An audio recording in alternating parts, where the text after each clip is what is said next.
Viewer discretion is advised. Hello, my name is Wandering Wanda, and I am 60 years old.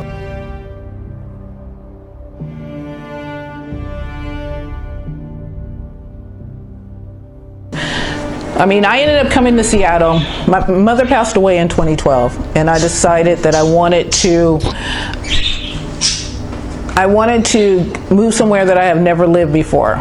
So I got on a train and ended up in Seattle. Spent 3 days, said hey, asked people what brought them here. They said work, and stayed. Anyway, I ended up coming back. Didn't realize the cost of living was so expensive, and ended up becoming homeless. Now, I will say I was surprised by the resource system here in Seattle. It is one of the best I've ever seen.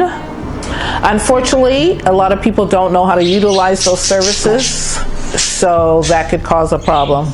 Me personally, I wouldn't allow people to continue to come back through the system. After so many times of utilizing the system and what it had to offer, I would cut them off. They would have to spend so much time, like say you have been through the shelter, staying at a certain shelter and you've been doing this for 5 years. After that, you would have to spend some time on your own trying to find ways to live. It couldn't be 10 years later you're still sleeping on the streets, going to the same shelters, going to the same food banks, going to the same places, you know what I mean? And still living on the streets going, I want housing. That's not, actually you're not being true to yourself, nor are you admitting that the problem is beyond housing itself. It's within whatever that's keeping them, whether it be drugs, whether it be mental health, whether it be a lack of money, whether it be lack of resources, or just a lack of a lack of, I don't know how to say, self-esteem, where you think that you deserve a good job or deserve housing or deserve more than living in a tent city. Where you use hope. Yeah, where you lose hope. But then again, we have to think about the system within itself and how it works for the homeless. Because right now, Seattle, this system is a money-making system. This is not actually a non-profit environment when it comes to homelessness. Somebody's making a profit off of this. The amount of money that is being thrown into homelessness has an effect of, Amazon needing tax breaks. This is not something this man wants to do. This is something that he has the opportunity to do that not only benefits the homeless, but it benefits him as well. But in that process, it also creates damage to the housing system itself, because the more he produces in apartments and things, the cost of living goes up, and then more and more people, once they get places, may not be able to keep the place. But there's just so much. So you can't focus on one thing. There's so many things about this homeless crisis situation that until we sit down and go, hey, look, okay, there's mental health, there's the financial part, there's this, I don't know, there's just so much.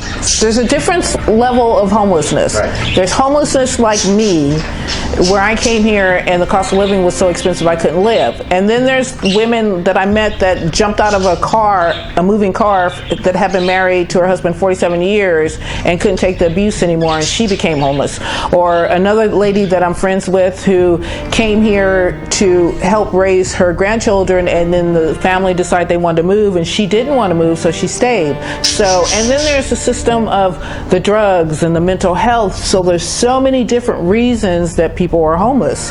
We all have our story, but once again, it goes back to the whole system is set up to empower people to be able to get out of the situation that they're in. It should not be enabling them to want to be comfortable with moving around from shelter to shelter, or sleeping on the streets, or eating out of a food bank every day, or eating out of, a kitchen, a homeless kitchen, right, but the way Seattle's set up, people are not encouraged to move forward and do better, because it's too easy to live the way that you're living, but the opportunity's there. I'm so grateful I saw it, and the only reason I saw it is because I used to work in the social field. I never thought I'd be homeless. I never thought I'd be utilizing the services. I was like, me homeless? Me? I always had an apartment of my own. Got here and I was like, what? Rent is how much? Who can afford that? $59. Right. And I mean, to get an apartment, they want to know everything about you. They're doing background checks. If you have this, and this, you can't get in an apartment.